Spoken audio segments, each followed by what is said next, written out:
Boa tarde, meu nome é José Araújo, eu sou cardiologista, tenho experiência na área de ultrassonografia vascular, formação na área de medicina esportiva e na última década tenho estudado a área de medicina funcional ou medicina integrativa com o objetivo de conseguir associar, juntar todo o meu conhecimento e com a área de bioquímica.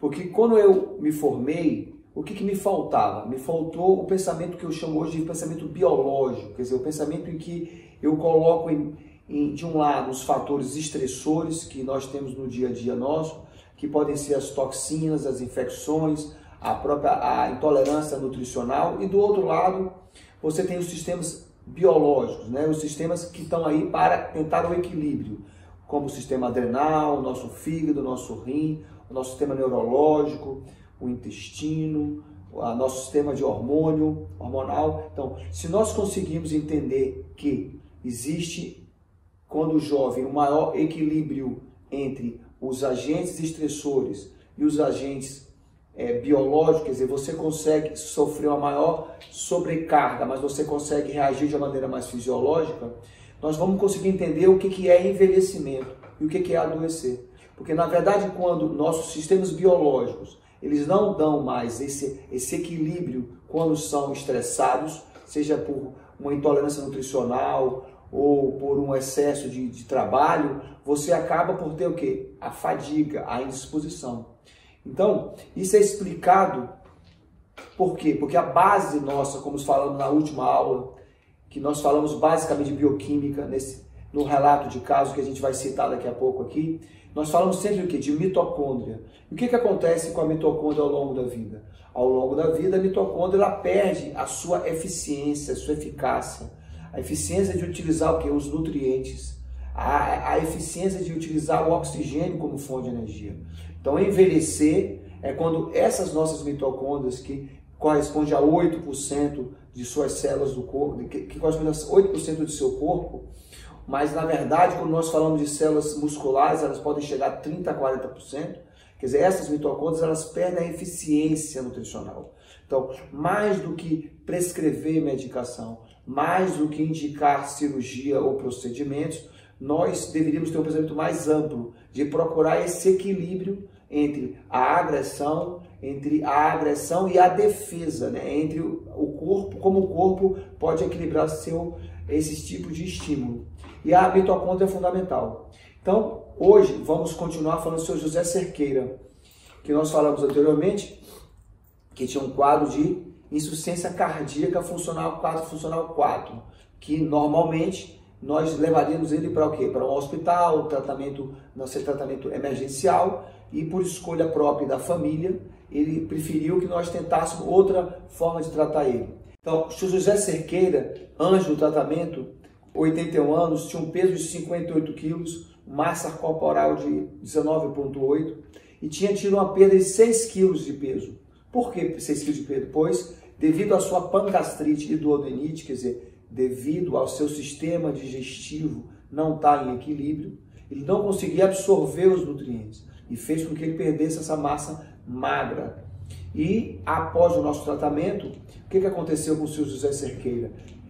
O seu José Cerqueira, ele aumentou 4 quilos no peso total, dos quais 3,1 kg foi de massa magra, que nós medimos através da bioimpedância. Então, antes de começar o tratamento, o seu José Cerqueira, ele tinha 58 e após o tratamento 62. Quer dizer, a massa corporal saiu 19,8 e a massa corporal agora 20,5. Mas mais importante do que a massa corporal, que nós entendemos isso, é o seguinte: foi o ganho de massa magra, quer dizer, a ganho de massa muscular, né, que faz com que ele esteja mais forte. Você tem um suporte melhor ao sistema muscular esquelético. E nós não podemos esquecer que a doença de base dele, coração, e o coração é músculo. Portanto, se ele aumentou a massa magra, com certeza o coração dele também teve um aumento, um fortalecimento. Nesse relato de caso, eu queria lembrar a vocês a história desse paciente, um paciente que desde 2011 ele vinha com tratamentos a nível hospitalar. Então ele fez angioplastia em 2011, em que ele colocou 2 stents.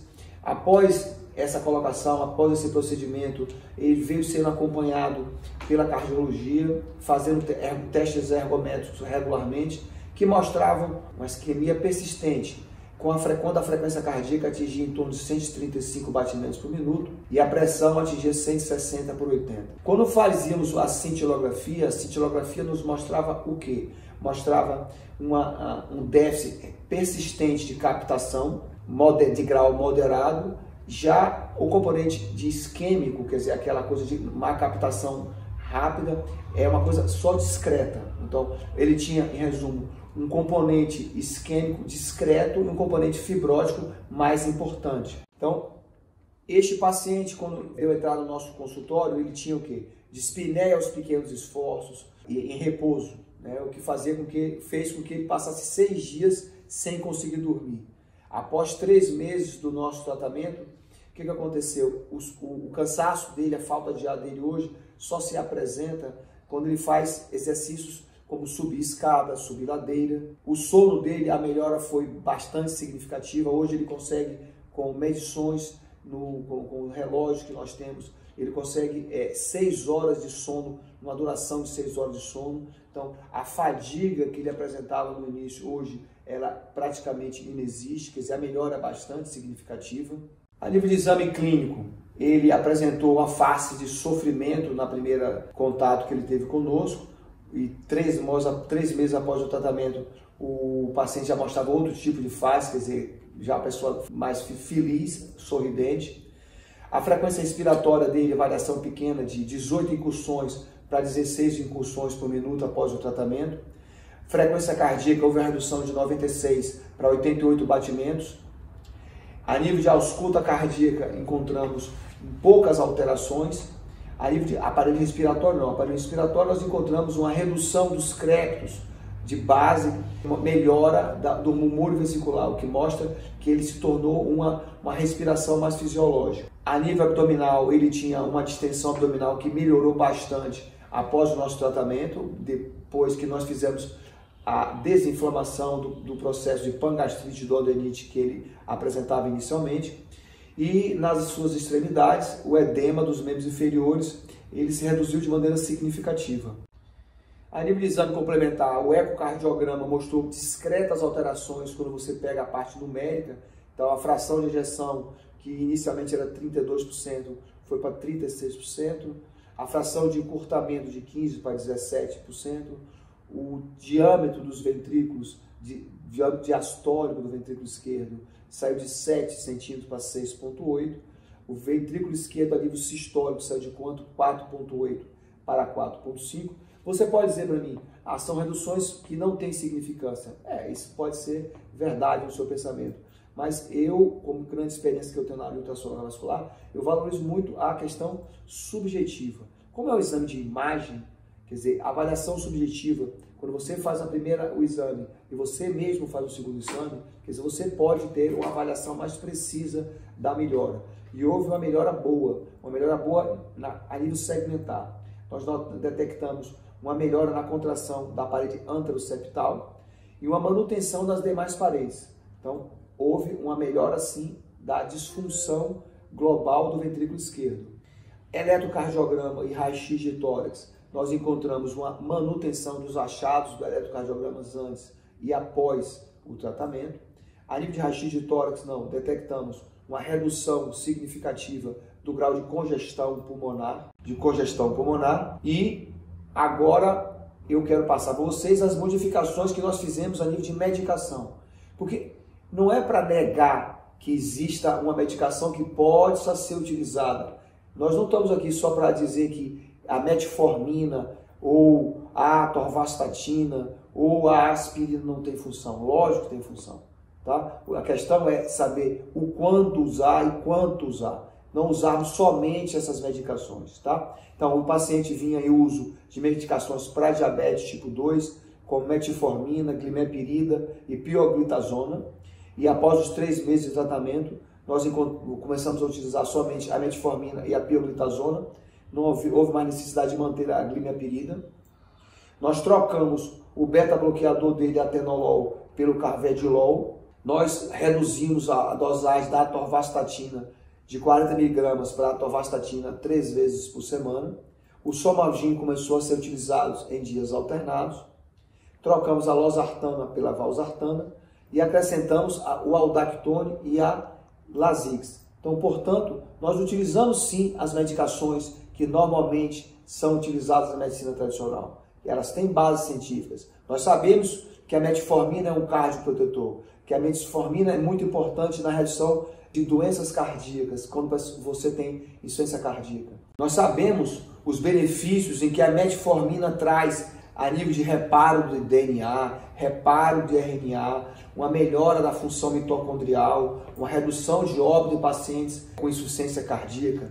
Portanto, nós mantivemos a metformina. A questão que nós colocamos é usar sim a metformina, que melhora o óxido nítrico, reduz a questão do envelhecimento, mas a questão é como usar, a dose que você utiliza. E não só utilizar a metformina, como você usar outras, nós chamamos de vitaminas ou outros elementos químicos para que tenha a mesma função da metformina. Então, nós mantivemos sim a aspirina, nós mantivemos a metformina, a atorvastatina, introduzimos sim o diurético, fizemos todas as medicações que normalmente são utilizadas. Nós sabemos que o diurético, ele causa perda de potássio, magnésio, fósforo, sódio, que os beta-bloqueadores diminuem a eficiência da coenzima Q10. Nós sabemos que bloqueadores de renina e de angiotensina também diminuem o zinco.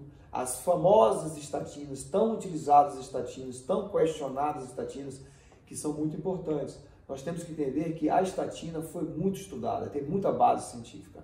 A questão que nós estamos aqui discutindo, nós sabemos que ela reduz a coenzima Q10, o selênio, o ômega, mas ela, se você utilizar ela numa dose adequada, você vai conseguir o efeito benéfico, anti-inflamatório, estabilizador de placa que ela tem, sem ter os efeitos colaterais. Então, a manutenção da medicação é fundamental. A questão é que você tem que utilizar em associação com a nossa medicina, que usa outros tipos de raciocínio. Nós costumamos chamar de cardiologia metabólica. Então, que fique muito claro que o uso de drogas conhecidas do nosso dia a dia é o que nós fazemos também. Mas a questão é o ajuste de dosagem, para que ela não cause os efeitos colaterais. E aí nós associamos às novas terapias, mas que já tem muito embasamento científico. Nós deveríamos parar um pouco de questionar elas e estudar mais um pouco, nos basearmos a nível da bioquímica, tá? Nos basearmos também a nível de artigo científico. Então, por exemplo, nesse paciente, nós fizemos o quê? A cardiologia metabólica, né? E nessa cardiologia metabólica, o que nós utilizamos? A ozonioterapia via nasogástrica, 5 sessões. Por que usamos a ozonioterapia? Pois a ozonioterapia, ela não é uma medicação. A ozonioterapia é um método que você utiliza e que você estimula o seu corpo a reagir àquele estresse ocorrido. E esse paciente apresentou uma endoscopia, no primeiro contato conosco, com pangastrite e duodenite. E quando nós fizemos 5 sessões, o alívio dele foi imenso. O que aconteceu? Porque a ozonioterapia é um agente cicatrizante. Então houve uma cicatrização e, por consequente, ele teve uma absorção muito maior dos nutrientes. E isso faz com que ele tenha o quê? Um ganho de massa muscular, um ganho de saúde. Associado nesse momento que ele teve conosco, nesses primeiros 3 meses, nós orientamos ele a fazer uma dieta mais líquida e pastosa, mais frequente, para que não desse muito trabalho ao sistema digestivo dele, mas ele tivesse essa absorção. E hoje ele já está usando, após 3 meses, uma alimentação mais sólida, comum, a que nós usamos no nosso dia a dia. Fizemos também a ozonioterapia via retal, 20 sessões como é recomendado. E por que a ozonioterapia via retal? Porque nós vamos falar posteriormente sobre o microbioma, né? O microbioma que nós sabemos hoje em dia que ele é 80-90% de nosso corpo é feito de bactérias, vírus e fungos. Então, o ozônio ele é um agente estabilizador desse microbioma. E ele, quando você usa via retal, você consegue uma melhora desse microbioma e uma melhora também da imunidade. Além da ozonioterapia, nós utilizamos a suplementação venosa. Por que usar a suplementação venosa? Porque lógico, porque com esse processo inflamatório, ele não teria uma absorção como nós queremos dos nutrientes. Então, nós usamos hoje, com regularidade e com grande sucesso, a medicação ou os suplementos via intravenosos. Então, vocês vão ver a composição de um protocolo que nós chamamos de protocolo de antifadiga mitocondrial, de ganho de massa muscular, de cardiopatia, que nós vamos colocar para você, em que estão presentes nele elementos químicos como o sulfato de zinco, magnésio, complexo B, a ornitina, alfa-cetoglutarato, a carnitina, a taurina, o PQQ, o sulfato de magnésio, a coenzima Q10, o NADH, quer dizer, tantos elementos químicos que nós utilizamos nesse paciente via venosa. Via venosa, pois a absorção por essa via, ou muscular ou venosa, é muito maior. Utilizamos também a vitamina D3, vitamina que nós sabemos que tem N funções, né? Nós hoje até consideramos a vitamina D como um hormônio, de tantas funções que ela possui. Utilizamos a parte de testosterona bioidêntica, utilizamos 3 ampolas no intervalo de a cada 30 dias para um aumento de ganha-massa muscular e periférica. Utilizamos o óleo de canabidiol para redução da ansiedade, redução da resposta simpática, que nós sabemos que os pacientes que têm insuficiência cardíaca, eles têm como um mecanismo de compensação um estímulo do sistema nervoso simpático. Mas quando esse sistema nervoso simpático ele se passa um pouco do ponto, ele se acentua, você perde um pouco, a frequência cardíaca aumenta. Então, o óleo de CBD, o óleo de canabidiol teve esse objetivo, de reduzir a ansiedade, melhorar a qualidade do sono do paciente. Usando também os adaptógenos, né? Adaptógenos que têm como função equilibrar o cortisol com o mesmo objetivo de reduzir esse excesso da atividade simpática. Usamos o pré e pós-biótico, pois nós sabemos que o microbioma é tão importante. Nós sabemos que o microbioma ele não é a causa de nenhuma das doenças, mas o microbioma ele tem muita relação com o seu estilo de vida. Então, a depender do seu estilo de vida que você tem, você vai ter uma composição desse microbioma, que nós sabemos que é 90% do nosso peso, do nosso corpo, que é compatível com saúde ou com a doença. Então, se você estudar qualquer tipo de doença, você vai ver que vão existir correlações entre bactérias, fungos com determinadas doenças. E finalizando esse paciente com o Von Ardenne, que vamos explicar para você, que é o uso do que? A base do oxigênio. E o oxigênio com exercícios isométricos, com o objetivo de quê? De fortalecimento e de melhorar a qualidade de vida dele. Então, vocês estão vendo agora os protocolos que nós utilizamos, né?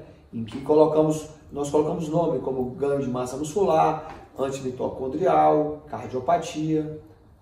Mas qual é o objetivo de uso dessas vitaminas? Que a cardiologia metabólica, com o seu pensamento biológico, de tentar um equilíbrio, melhorar os seus sistemas biológicos, para que ele suporte mais os agentes agressores, o que se baseia? É fornecer mais nutrientes às suas mitocôndrias. Então, fornecer mais glicose, ácidos graxos, creatina, para que isso se transforme através da respiração celular em energia. Para que, como consequência, o coração transforme a sua energia química em energia mecânica.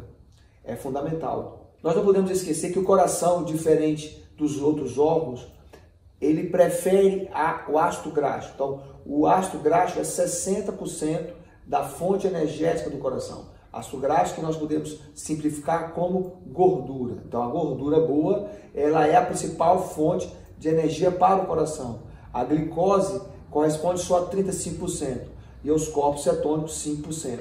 Então, essa noção que a gente tem de gordura, se gordura faz bem ou mal, é só nós lembrarmos então que o coração usa a gordura como a sua principal fonte de energia para a geração de ATP. Então agora eu vou citar os itens principais que nós utilizamos no tratamento desse paciente. Vamos começar pelo magnésio.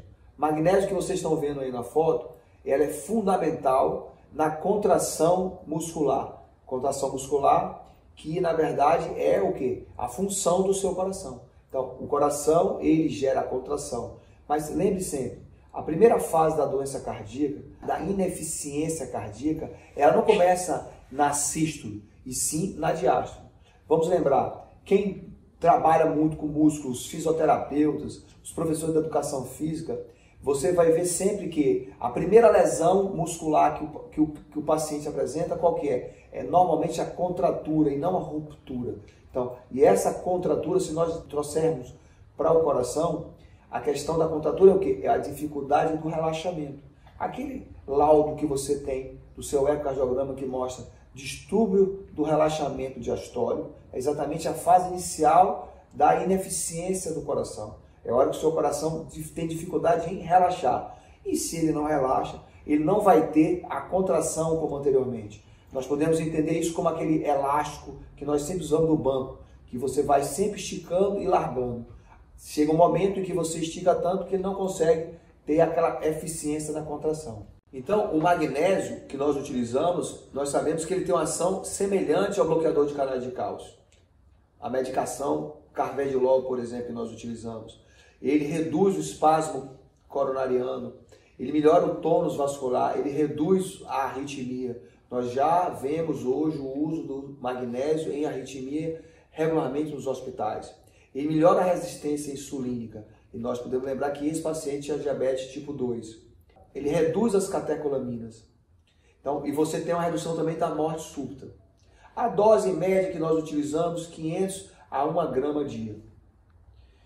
O outro item muito importante que nós utilizamos, elemento químico, foi a coenzima Q10. Coenzima Q10 que, se vocês estão, como vocês estão vendo aí na foto, ela está na respiração celular, muito importante na geração da energia, geração do ATP.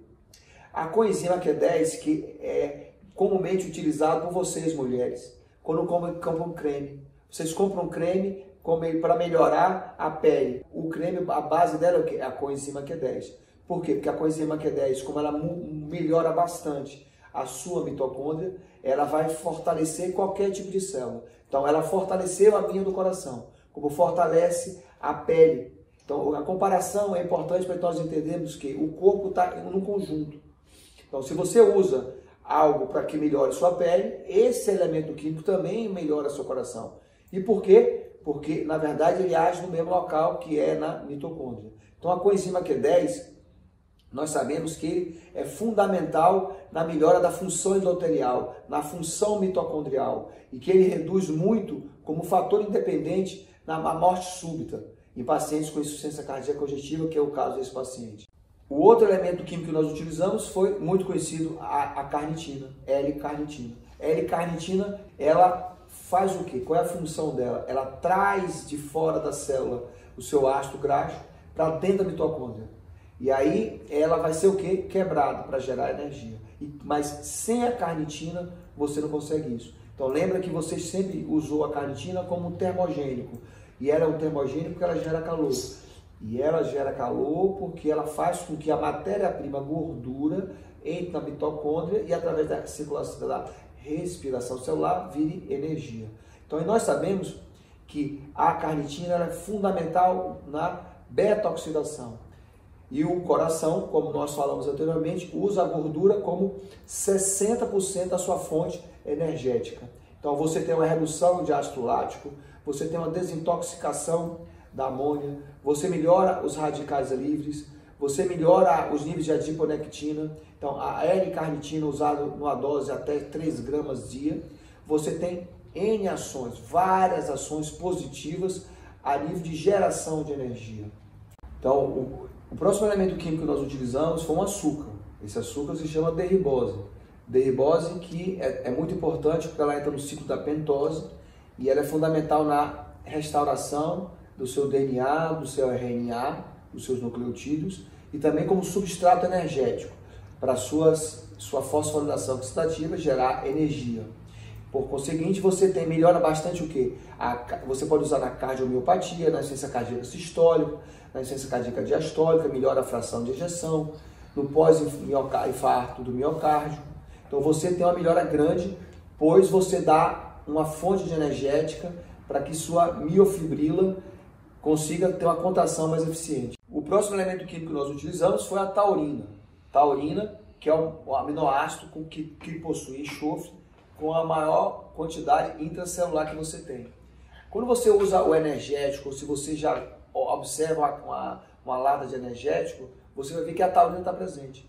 E você imagina o quê? Que a taurina seja como a cafeína ou excitante. É o oposto. A taurina entra como equilibrador, para reduzir a excitação que você tem com a cafeína. Então a taurina ela é fundamental no metabolismo do cálcio, sódio, cálcio, na questão da membrana celular. Tá? Então você tem um controle na entrada de sódio e cálcio de maneira significativa. Isso é a taurina que faz. Então ela controla a excitação. Então se ela controla a excitação, ela é fundamental em quê? Nas arritmias, na insuficiência cardíaca diastólica, ela é anti-inflamatória. A vitamina D ela é um grande modulador imunológico, né? Um anti-inflamatório potente. E nós sabemos que as artérias têm 3 insultos estressores mais importantes, que são o estresse oxidativo, a inflamação e a resposta imunológica. Então esses 3 itens têm que estar bastante equilibrados para que você tenha uma vasodilatação. E a vitamina D é fundamental como um inibidor da produção de citocina inflamatória e modulador da resposta humoral. A tiamina, como todas as vitaminas do complexo B, que quando você era jovem, sua mãe lhe deu como levedura de cerveja. Então é comum as pessoas na minha faixa etária terem usado levedura de cerveja com o objetivo de quê? De tratar furúnculo. E por quê? Porque o complexo B, especificamente a gente está falando agora da tiamina, ela age na respiração celular como cofator enzimático do piruvato desidrogenase, juntamente com ácido lipoico. Portanto, na respiração celular.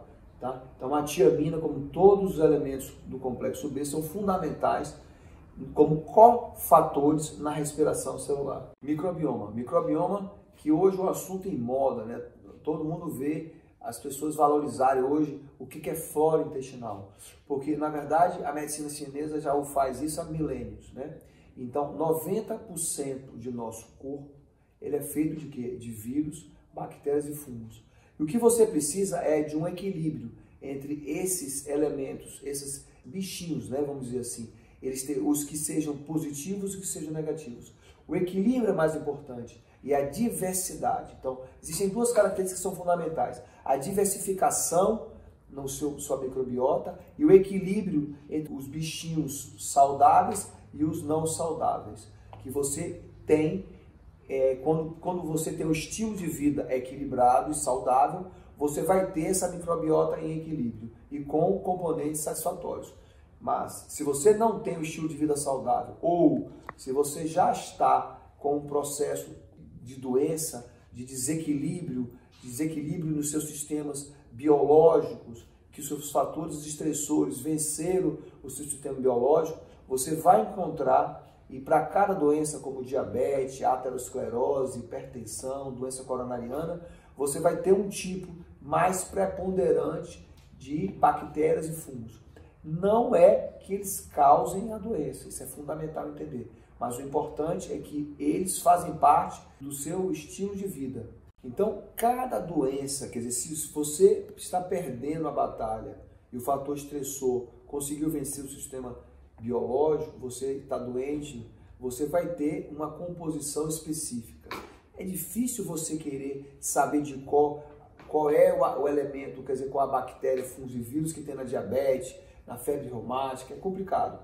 Você decorar todos eles. O importante é entender que você terá uma preponderância saudável se você tiver o seu estilo de vida saudável. Você que está perdendo a batalha, quer dizer, você que tem o fator estressor vencendo o seu sistema biológico e, portanto, você está doente, você tem certamente uma preponderância, uma predominância de alguma bactéria, fungos e vírus. É lógico que é difícil você decorar, ter em mente cada doença, mas a diabetes, a obesidade, a hipertensão vai ter a sua composição específica. E ela não é a causa de nada, na verdade, ela é apenas a consequência. Outra coisa importante, ir no banheiro todo dia é fundamental, lógico. E vejam que as mulheres não vão no banheiro todo dia. E as mulheres não vão no banheiro todo dia normalmente porque o quê? Porque mensalmente elas têm um desequilíbrio emocional causado pelo desequilíbrio hormonal. E a relação de intestino e cérebro, que é fundamental, esse eixo intestino e cérebro faz com que as mulheres tenham a maior dificuldade de ir ao banheiro. Então, ir ao banheiro é importante, 1, 2 vezes ao dia. Agora, também a consistência das fezes, o tipo de fezes é fundamental. Então, o sono vai ajudar isso, o seu equilíbrio de vida vai ajudar isso.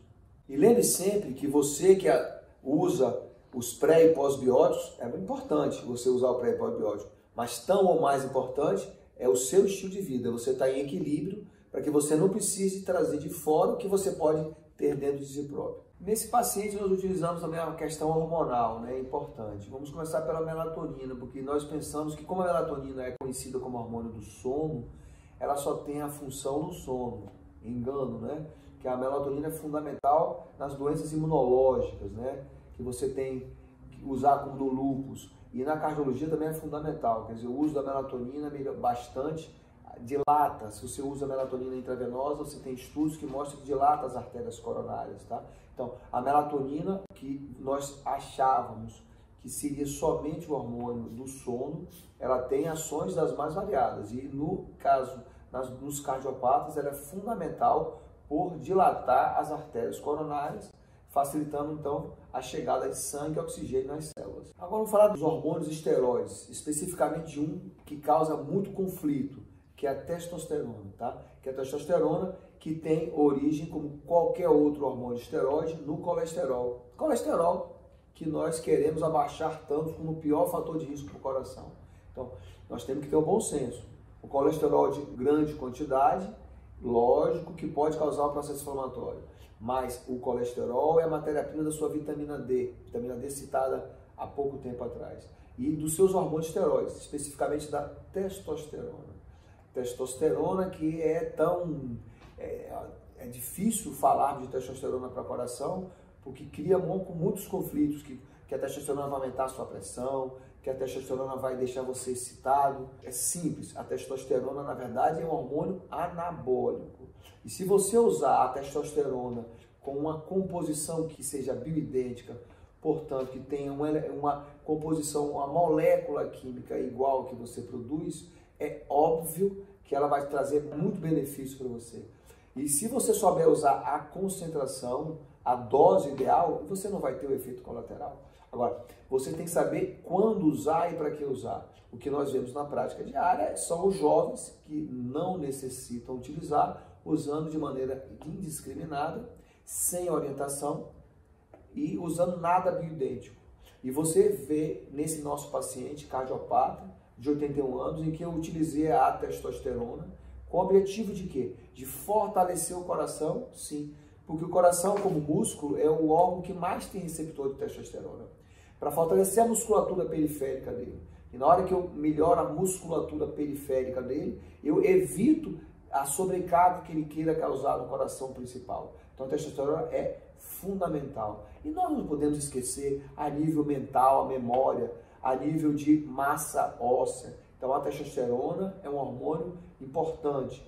E, lógico, se você souber usar na dose e na composição, você não vai ter um efeito colateral.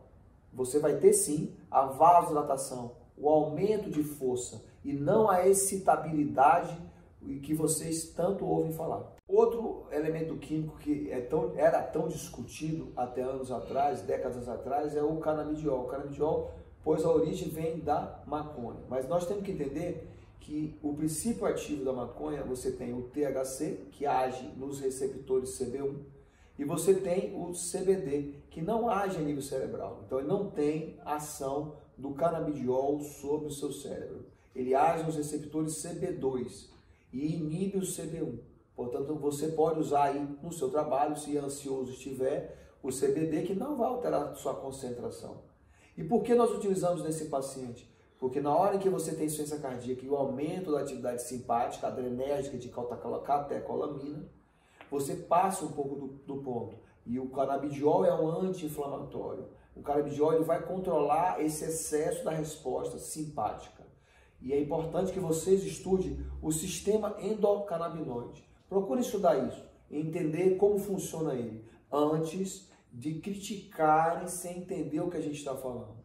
Então, primeiro, veja, estude, e vocês vão entender por que nós utilizamos em pacientes cardiopatas também o óleo de canabidiol. E agora vamos para a cereja do bolo, né? A cereja do bolo, por quê? Porque é o método Von Ardenne, né, que eu gosto muito, pois a resposta é rápida e muito boa. O que é Von Ardenne? Von Ardenne, na verdade, surgiu de um austríaco que utiliza complexo B, vitamina C, para facilitar a mitocôndria funcionar e o oxigênio absorvido.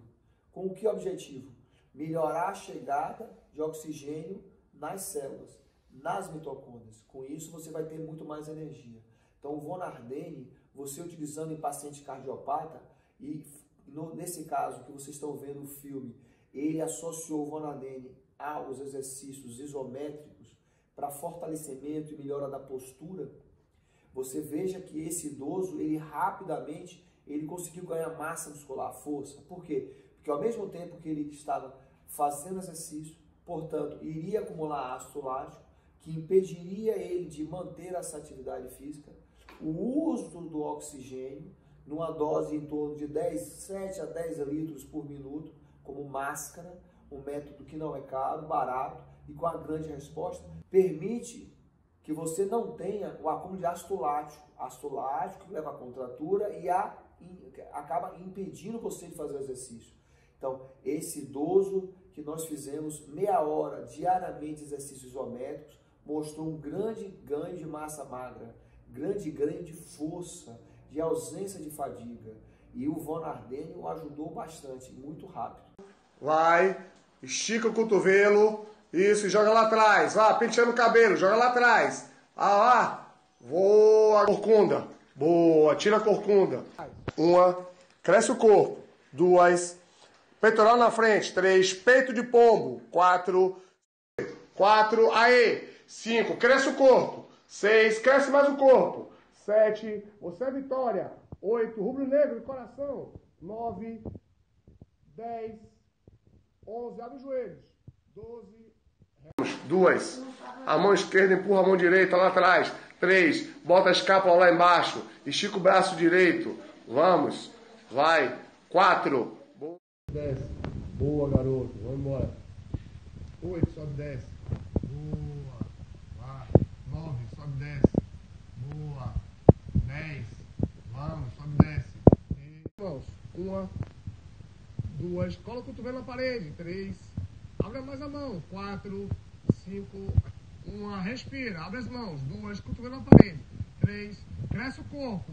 Vá, manequim 25, peito de pombo. 5, 6, 7, 8. Vitória Ruth. Vai jogar no Vitória. Respira, velho. Vai jogar no Vitória Ruth. Vai jogar no Vitória Ruth. Isso, vai jogar no Vitória Ruth. Vai jogar no Vitória Ruth, ele. Vai jogar no Vitória Ruth. Como vocês podem ver no filme com eles e na literatura que eu vou passar para vocês. E agora eu vou colocar abaixo alguns outros elementos químicos que nós não chegamos a utilizar nesse paciente.